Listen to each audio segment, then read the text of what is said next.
Welcome to the Jimbo No Show. This is December the 2nd. Like always, I got my co-host with me, Harry Ezell. What's up? So what's going on, Harry? Nothing much. Went back to Atlanta after some good Thanksgiving dinner. Went back to regular temperatures, not 70s in the tropics where you are. Hey. At least we don't get like 20s and negative 5s during the wintertime, okay? It's called the regular winter, but go ahead. You used to it. Don't lie. You used to be in Charleston. I kind of like seasons. But continue. Let's talk football. What we got? That college really is just rivalry week, really, with college. It was rivalry week. There wasn't really much going on except for a whole bunch of rivalry games. But I do got a pick on you about 3 weeks ago when me and you had last show about a game. You don't. Yeah, No, I you do. don't. Because No, you somebody don't. said act So like. let's talk about that Alabama-Auburn game, the Iron Bowl. Okay. I'll let you get to start with it since you don't want to bring up the past. I'm just saying, that was a game that happened this past weekend. We should talk about that. No, I'm talking about the Citadel in South Carolina game. Let's talk about that other game. Okay, go ahead. Florida State. Oh, yeah, we can talk about that. We saw that together. That kind of one-sided game. Florida State to Florida. Yeah, so pretty much, how should I say this? Florida State, if it wasn't for, a missed snap, that game would have been that game would have been a shutout. Yes, it was. Would have been. So, Florida's defense is kind of suspect. Florida's offense is suspect. And they got Alabama to play this weekend in Atlanta. All I got to say is Roll Tide. Let's go ahead and get the Undertaker out. play the music and everything. It's going to be a mess. It's going to be a massacre. It's not going to be pretty. I'll put it to you like that. About 40-0.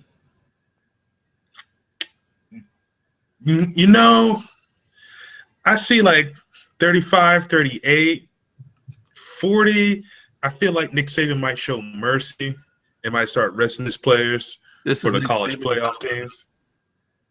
Yeah, there's no doubt. Like, Nick Saban would love to run the score up against like Auburn or LSU, during the regular season, but I don't think he'll run the score up in the Florida-Alabama game for the SEC championship. I think he just wants to get a comfortable lead and then cruise into the playoff game. I don't know. I think he would try to run a score up just because he's Nick Saban. Go back to the Steve Spurrier ages when he was with Florida. He just run the score up for anything. Yeah. When you're an Alabama fan, that's fun to watch, and when it's not your team, it's fun to watch. But as a person that's seen the score run up plenty of times, it gets me mad. It makes me yell at my team. It doesn't make me yell at the other team that's running the score up. It makes me yell at my team, like, stop them. There's one simple way you can stop them from doing those dances and cheers. You don't let them score. I mean, it sounds so simple. It does sound simple, but me and you both know it's harder to do it than what it is. Yeah. I mean, like you said, with Florida, the defense and the offense is like Pee Wee Pop Warner right now. I mean, anybody could stop them right in this second, but they could show up Saturday, decide to play football again. Yeah, those guys are extremely suspect. Extremely suspect. So, I don't know what's going to happen. What about the USC and Stanford game? What do you think about that game? I didn't see that one come to an end. What was that one? Didn't Stanford? Just coming up this weekend for the championship game. Oh, no, I'm thinking about 2 weeks ago. Okay, yeah. So USC Stanford championship game. Yeah, so see, it's on a high right now. They just named their interim coach to be their permanent head coach. So that's kind of good for them. They got their head coach. It seems like every head coaching job is filled now except for South Carolina. I mean, come on, South Carolina, what's going on? So I feel as though they're going to come out an emotional high. They're going to come out the gate fast. But I see Stanford coming out in the second quarter. I'm sorry, in the second half, getting a comfortable lead and then letting McCaffrey do what McCaffrey does best and just run the ball and grind the clock out. I see that one being like a closely contested game around 6 to 10 points. I will agree with that. I'm looking to be a very good game, but not a blowout. Yeah. What about Michigan State and Iowa? What do you think about that one? Yeah, that one is probably going to be the game I'm actually going to watch because Iowa is number 4 right now. Yes. In the college football rankings, and Ohio State is like 5 or 6. They're one of the first teams out. 6, yeah. So if you're, what's his name, Urban Meyers, you're telling your team right now, look, Alabama's already in with 1 loss. Why not get Ohio State in there with 1 loss? All you got to do is just beat the brakes off of Iowa, who happens to be number 4. No. Michigan State. Is they before? Yeah. No, Michigan State is 5, and Iowa is 4. And Iowa's 4? Yeah. So, yeah, if Ohio State beats Iowa, then, the committee might have something to look at, like, do we keep Iowa as number 4, or do we move Ohio State into number 4, or do we move Michigan State? I mean, kind of think of it, if Ohio State does win and leapfrogs Michigan State to get in at number 4, that's kind of like that's just shitting right there on Michigan State by not letting them in. That is true. But if Iowa remains undefeated, they should be in it, though. Yeah, if they remain undefeated, be in the power conference, they should get in it as being the conference champion. The one that I don't like that's in it right now is Oklahoma because they play in the what? They didn't play nobody. Yeah, well, they play in the Big 12, and they play nobody. They didn't play nobody. I mean, they don't have a conference championship or nothing. I mean, they just got into it. Yeah. So I don't know why they get on the Big 12, maybe because there's only 10 teams in their conference. But, they don't. Why don't they just rename it to the Big 10? Well, that already is the Big 10. Why don't they just join the Big 10? Make it a lot easier. Make it the Big 20. Big 20? Oh, wow, that'd be interesting. That'd be a hard league to play in. They'd still be sorry. No, I think if Ohio State and Michigan and Michigan State going up against Oklahoma State, what's the other one? TCU and Baylor. I think if you put all 8 of those teams, or is it 8 or 7? If you put all 7 of those teams together, I think right there, that's a good. If those 7 teams were together, and then you add 4 more teams to that conference, actually 5 more teams to that mix right there, you have a good conference to actually get a bowl championship and to say, hey, look, if we ran the table, we had to beat like Oklahoma State, Baylor, TCU in order to run the table. So if you put it together like that, then yeah, those teams just can't bother. So it really matter. But when you only have 3 and 4 major teams in your conference, it's kind of hard for me to say, yeah, you're a good power conference. Yeah, I mean, just like the SEC conference, they got like 4 or 5 real good teams, and you got the LSU, Alabama.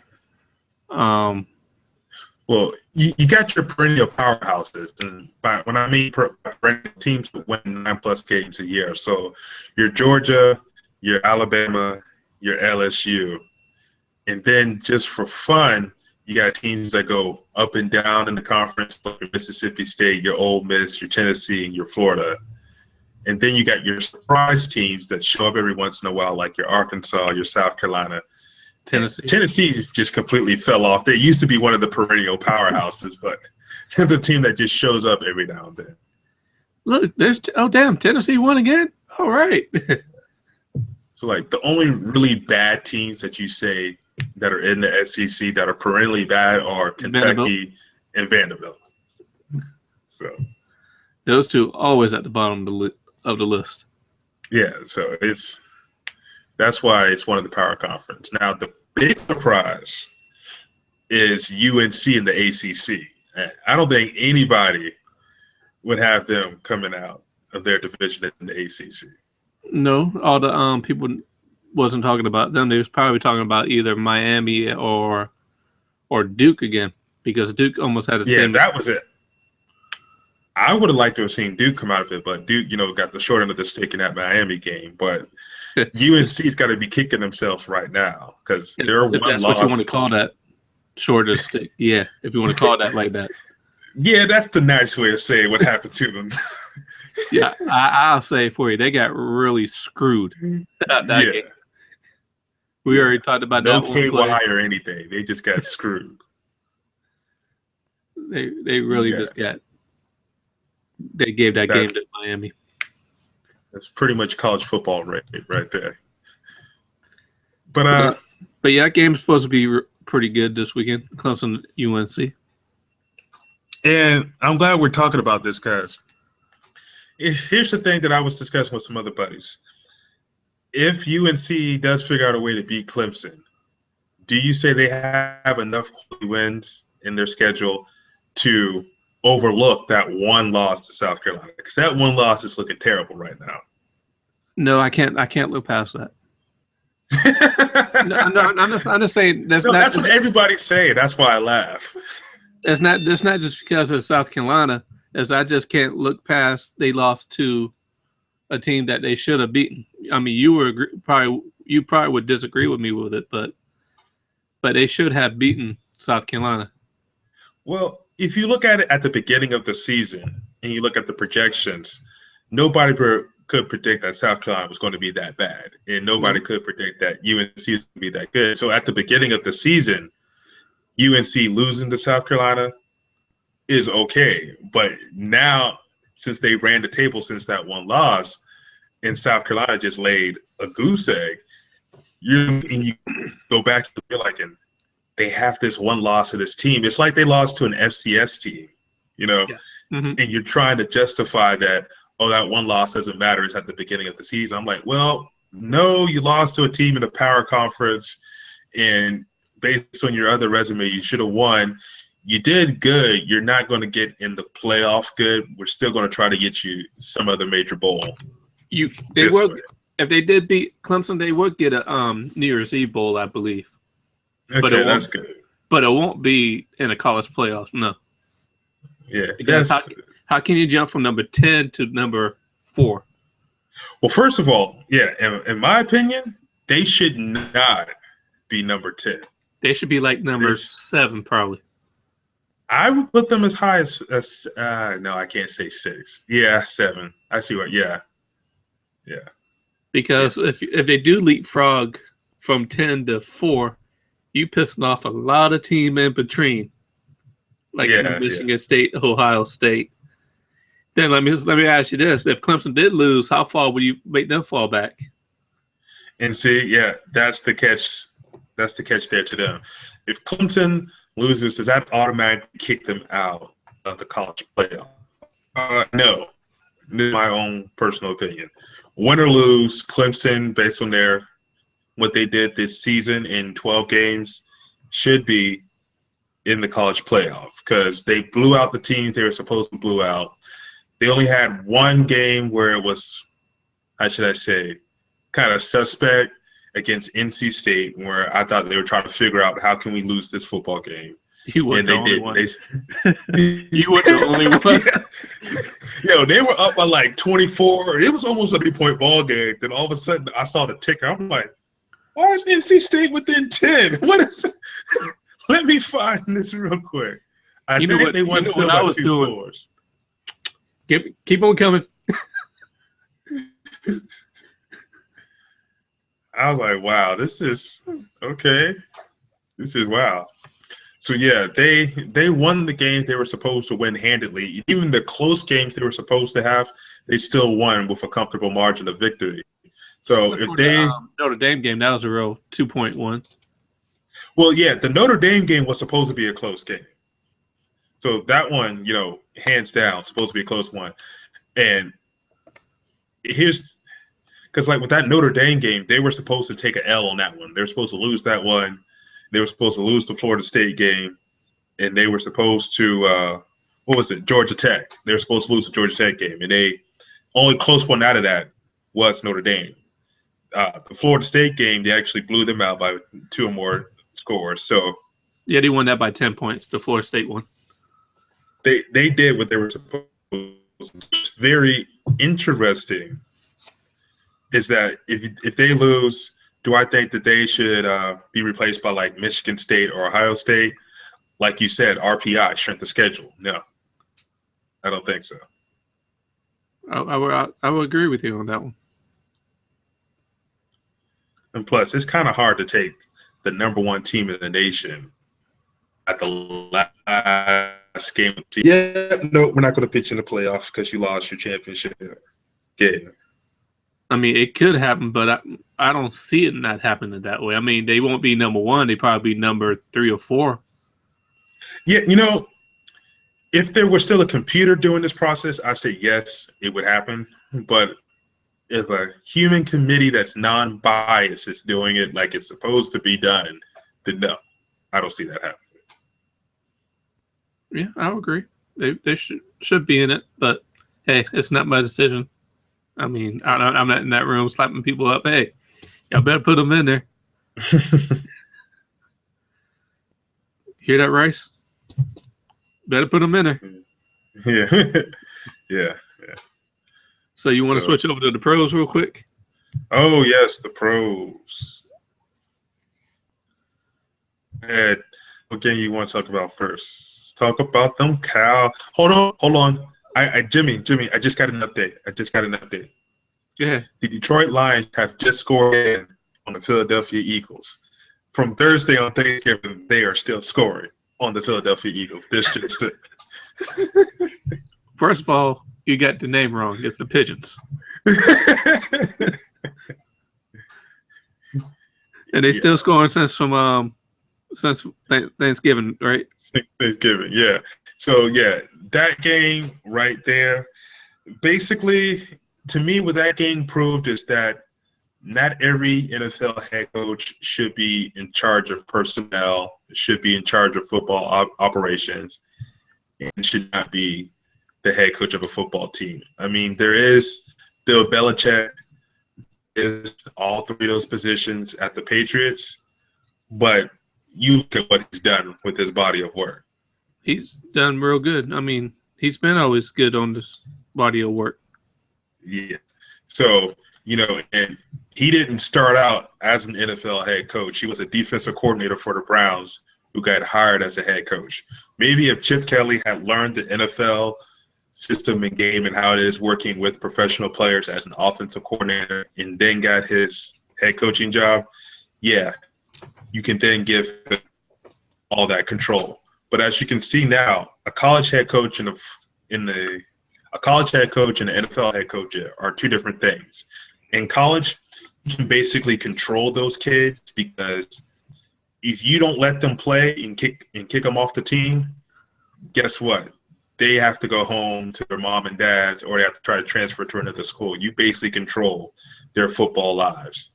As a paid professional athlete, if you kick them off the team, you still have to pay them that paid money. So they're going to be like, I don't care. I'm the superstar of this team. You kick me off, you owe me so many millions of dollars. Or it could be one of those bums that, doesn't have a guaranteed contract. You kick him off, he can go try out for another team immediately. He has a little bit more leverage if you don't want them there. So the whole control factor as to in college, you can tell them when they have to practice, when they need to train, when they have to be at the field, when they need to eat, when they need to do this and that. In NFL, you can basically say, hey, if you want to play, you need to be here at this time, and that's pretty much it. You don't control everything about their lives like you can in college. And I think that he needs to realize that you don't have that type of control over NFL players, because you get rid of Deshaun Jackson, you get rid of LaShawn McCoy, some reason you traded Nick Foles for Sam Bradford, which if hindsight's 2020, which, Nick Foles isn't tearing it up in St. Louis. He's actually riding the bench, and Sam Bradford is hurt. So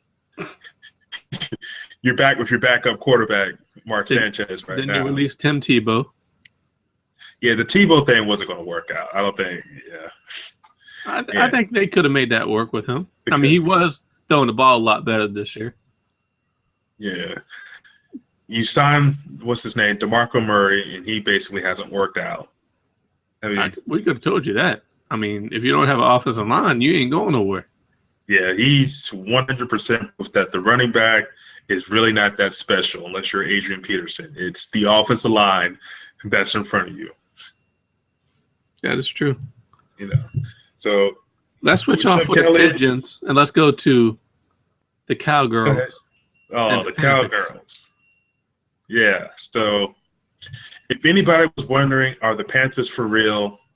They pretty much showed you on Thanksgiving. They handed the Cowboys a loss. I mean, they just literally beat the hell out of them. 43 seconds into the game, pick 6. I mean, that was amazing. And then Tony Romo throws another pick 6.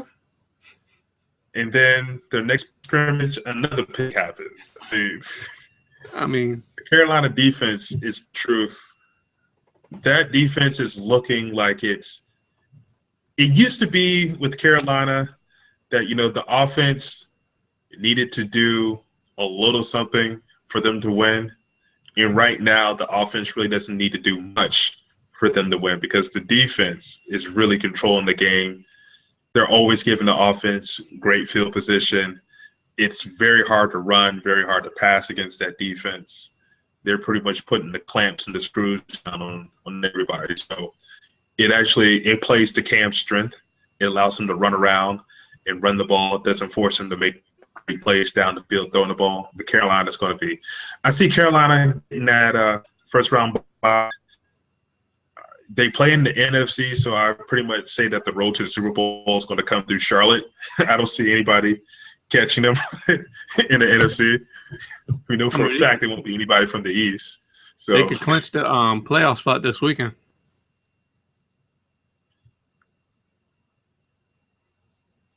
Yeah, the NFC stuff is that trashy. Yes, they can. Nobody else can get 12 wins. They could clinch it this week, and they play. They play New Orleans. Yeah, they play the Saints this weekend. Yeah. So that defense. But the offense is doing pretty good, though. Even though the best wide receiver is a tight end right now. And the reason why I don't give the offense all the accolades right now is because of all the injuries that they have. I mean, Jonathan Stewart, their running back, this looks like the first time he's been healthy since his rookie season. From ages? Yeah, so that's great.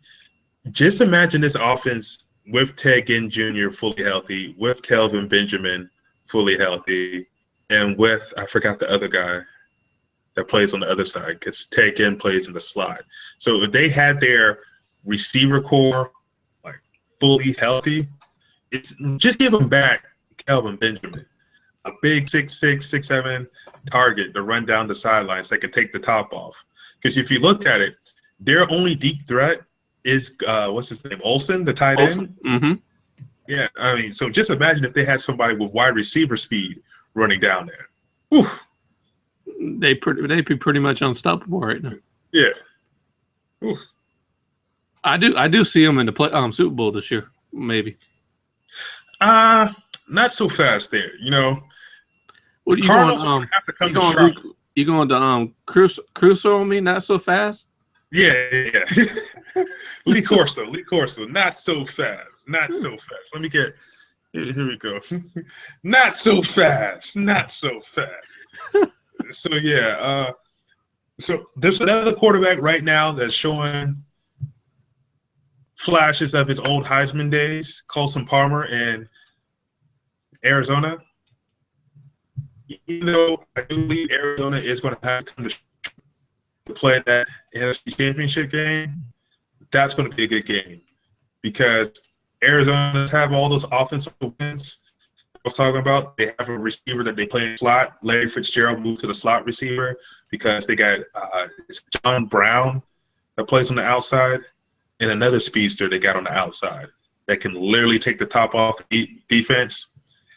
The Honey Badger has moved from safety to corner now, so he's playing his natural position that he played in college. Kyrie Matthew, that's his real name. And I was about to ask you Peterson, who was the Honey Badger. Yeah. And Patrick Peterson, their shutdown corner. Yeah, their corners are phenomenal. Now you can still sort of run the ball against Arizona's defense, but it's going to be hard to pass the ball. So that's going to be like 3 yards in a cloud of dust that whole entire game. That's the NFC Championship game that I want to see. Everybody's talking about Seattle is poised to make a championship run again. I hate to tell you, no, they're not, even though they won against my Steelers. That was luck. Yeah, they almost gave up 500 yards passing and another 100 yards on the ground. So somehow, some way, the Steelers found a way to lose a football game with almost 600 yards of total offense. That's kind of hard to do. Yeah, it's a head scratcher. So, yeah, if you're thinking that your defense can play that quality type of football, and it's late in the season, your defense needs to be gearing up. It should be right on all cylinders right now. If you think that type of defense is going to be playoff worthy, you are absolutely kidding yourself. That defense shouldn't even win you regular season games. So, but I do see that happening. The game's going to be real close if it does happen. Yeah, and what's going to get very interesting is going to be the matchups in the AFC North Division with the Steelers and Cincinnati, because the Bengals and the Ravens are just pretty much playing to ruin those two teams' seasons. Because now every game is like a playoff game for them right now. Because with that loss to Seattle, I believe the Chiefs and somebody else, the Jets, leapfrogged into the wild card spot, and they went from the first wild card spot to being the first team out. So right now, every game is crucial, and Buffalo on their heels as well as claiming for one of those wild card spots. So it's going to get very, very, very, very good coming. Yeah, whatever. You see the jersey? That's Sammy Watkins. Yeah. It's going to get very, very interesting. He had a good weekend this weekend. And also another good, interesting race that's in the NFC South. Who would have thought that division would have woke up? Like, what was it, 4 weeks ago, the Houston Texans were 2-5, and all of a sudden now they won 4 games. Oh, they won 4 games now. Yeah, they won 4 games. Oh my goodness! Someone let a firecracker up the ass. Pretty much, the Colts are looking like they're coming alive with Matt Hassel. Matt Hasselbeck running the QB. Both right now tied for number 1. Who? The Colts. Yeah, who? Matt Hasselbeck. He's still in the league, huh? I thought he might have retired like 10 years ago. Yeah. So it's getting it's getting interesting. It's getting very, very, very interesting. I think teams like Jacksonville and Tampa Bay, I don't see them being in a place to actually get a wild card spot, but I do see them playing spoiler to a couple of teams that are in the wild card race now. I believe that too. I mean, Jameis Winston's having a good rookie season right now. I mean, he has excellent rookie season. And mark my words right now, the Minnesota Vikings are going to win that division in the NFC. I believe that's the NFC North. They're going to win that division. And then, not Green Bay, but the Bears of Chicago is going to get the wild card out of that division. That's a bold prediction for you. So you're talking about Green Bay is not going to be in the playoffs? Green Bay is going to miss the playoffs. And the Bears is going knock them out.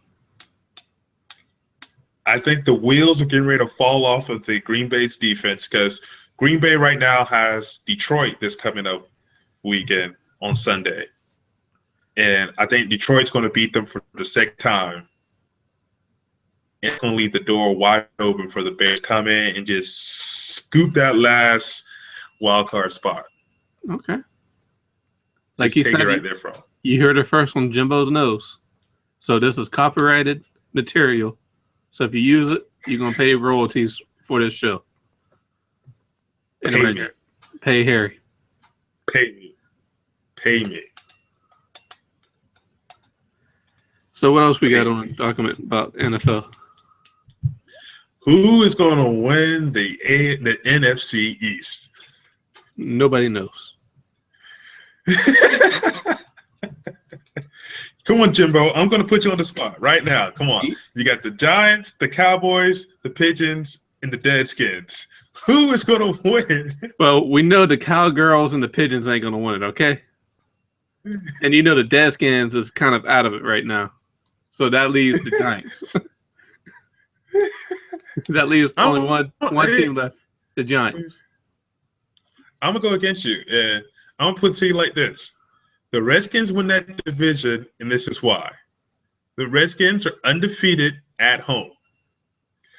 All they have to do is win one road game against a division opponent and win the rest of their home games, which they got 2 left, and they take that division. 3 wins. That's all it's going to take to win that division right now. It's 3 more wins. 8-8. That's all it's going to take. But the thing is, the Redskins just lost to the Panthers before Thanksgiving, and they have, they got the Cowgirls this on Monday Night Football. Yeah, that's what. That should be a win. All they got to do, all they have to do is that's a home game too. Win the rest of their home games and win just one road game, and they can win that division. And get this, they get a home game because they won their division, right? Mm-hmm. And then you're going to have a team like, I don't know, like Seattle or Arizona is going to have to come and play in FedEx Field in Washington, and then they're going to win that game. And then they're going to go on the road and lose. What about that Sunday Night Football game in the blizzard that they had to play in? The Patriots and the Denver. Oh man. So I think the scoreboard now between Tom Brady and NFL is now even 1-1. It's Tom Brady beat the NFL and didn't have to have any games being suspended this season, and the NFL finally said your perfect season is over. I mean, granted, there's been a lot of ticky-tacky and suspect calls that were happening the entire football season, not just to the Patriots, but to any team out there. But these calls, the one that really sits hard with me, well, it's 2 of them that sit hard with me in that game, is the late in the fourth quarter, the pass interference on Gronk that basically would have given the Patriots the first down. They could have ran the clock out. And Denver. Are you talking about the one where he got his knee hurt? Yeah. No. The one where they said that he pushed off and he had offensive pass interference. Was that the same play? No, that's not the same play. Yeah. The one they said he pushed off and it was offensive pass interference. I mean, granted, when you watch the super slow-mo, you might say that, yeah, he pushed off, but that's something that you see in every single play. If you're going to call it on that one particular play, there should be a lot more flags being thrown for pass interference. That's true. So that was the one that basically left the door open for Denver to go up. Then when Denver was going down the field and they would have kicked a field goal instead of getting the touchdown, was the pass interference call that happened in the end zone against Chung, I think is his name, the corner for the Patriots, where it was clearly Emmanuel Sanders had instigated had initiated the contact against Chung, and then I mean, all Chung did was a defensive reaction move to get his hands off of him, and they called defensive pass interference, and it happened in the end zone. I was like, wow, yeah, they I remember that really one. don't want. That was like incidental contact there. Yeah, they There was really don't want. there was another one I seen that was kind of controversial that they called a pass interference on the defense on the Patriots. The man got away pushing off the guy and got open and caught a touchdown. The Denver guy Yeah, did. That should have been and then yeah, also in overtime when the Denver, it was a Talib, when he got called, when he blatantly grabbed their only receiver, what's his name, LaFell or Keyshawn, whatever. LaFell. He grabbed him. Yeah, Fell. He grabbed him, literally grabbed him and spun him around, and they didn't throw a flag on that. And I was thinking, wow, that's you know, There. I kind of saw that on my TV. I mean, are you on that? What's going on? Were you looking at the cheerleaders at that time? Yeah. You looking at fans coming on the field? Needless to say, the Patriots, they won 10 games with these same type of calls not happening and happening against them. It just prevented them from getting the 11th game. So, in my opinion, it takes a lot of pressure off of the Patriots for going undefeated. I don't like to say there's anything as a good loss, but I'd rather that you get your loss in the regular season when you're out of the playoffs versus you get your first loss in the playoffs and now you don't have a chance to win a championship. Or the Super Bowl. Yeah, or the Super Bowl. Maybe if your loss is in the Super Bowl, then it might be okay. But that already happened to them one time. Twice. No, they weren't undefeated, but one time. Oh yeah, just one time. Yeah. Then the Giants did it to them. Yep. Again.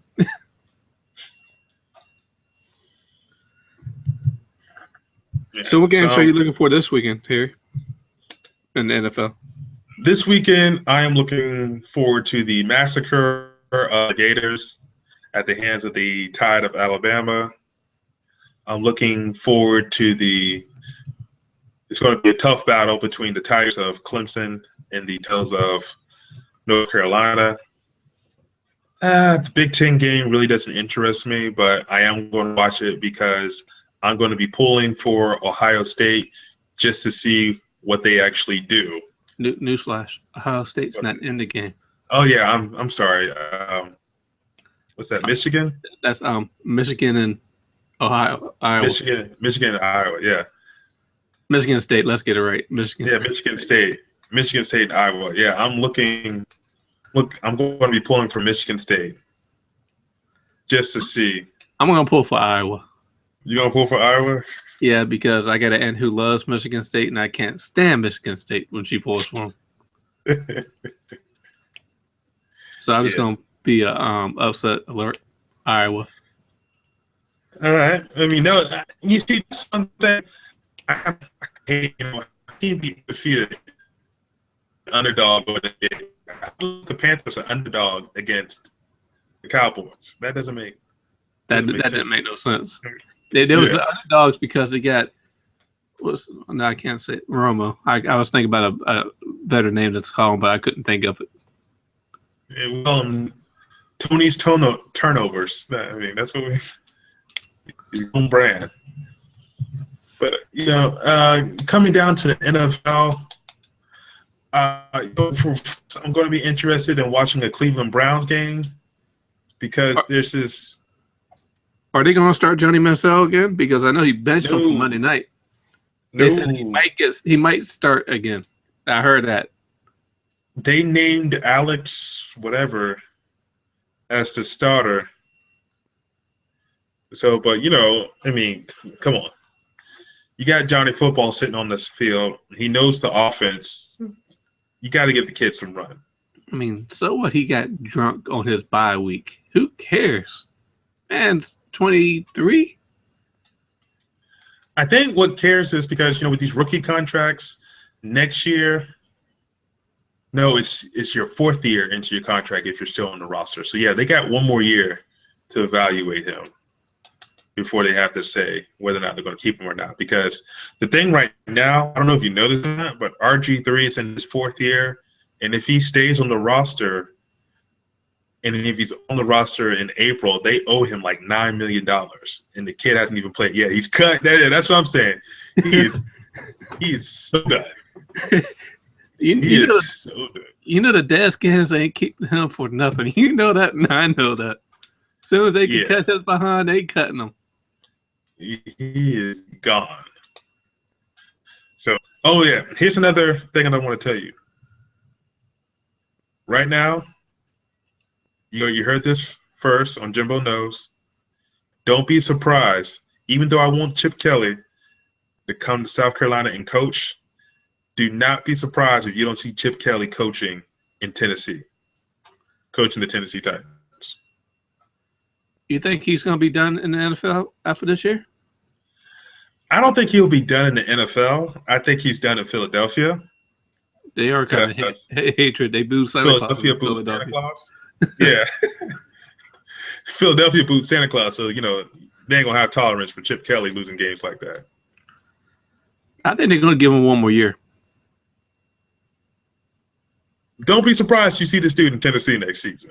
Okay, but I still think they might give him one more year because usually it happens when they usually get rid of somebody. They usually have 3 years, it seems like. Because Steve Spurrier stayed for 3 years. They fired him from the Deadskins. Mm-hmm. And I think they're going to give him 3 years. Okay. Because this first year he did pretty good. Mm-hmm. This year he's not doing as well. No, he's in his 3rd year right now. Okay. Okay, this might be his last year then. Yeah. I take that back. You might see him in orange. In orange? Yeah, Tennessee Orange. No. Tennessee Titans. Oh, okay. I thought I was talking about college. No, not the Volunteers. Okay. You might see him in blue then. Tennessee Titans, yeah. Okay, I got you. Wrong Tennessee. Speaking of the coaching carousel, I want to give a big shout out to University of Central Florida. Somehow y'all figured out who y'all going to hire as your head football coach before South Carolina. I don't know how that's possible, but congratulations. Who they hired? Some defensive coordinator. No, some offensive coordinator they hired, and they called him a young Chip Kelly. I think it is the offensive coordinator from Oregon. Okay. And they called him the young Chip Kelly? Yeah. And, he's going to a program that lost every game this season, so if he wins one game, he improved. Yeah. I mean, they did have a good season last year, though. But if you don't have a team, you don't have a team. Correcto. So, you want to tell everybody how they can find you and everything? Yes, everybody, you can find me down there by that link right down there. There it is. There it is. Yeah. And also, stay tuned. I'm Sports Studio back, so I'll be having my original backdrop. It won't be the lovely diploma right back. Oh, you talking about The Office? Yeah. I'm getting that back, so I'll be back at it in the original, and I'll have HD camera and everything. It'll be back. I'll be back soon. You got HD right now. What are you talking about?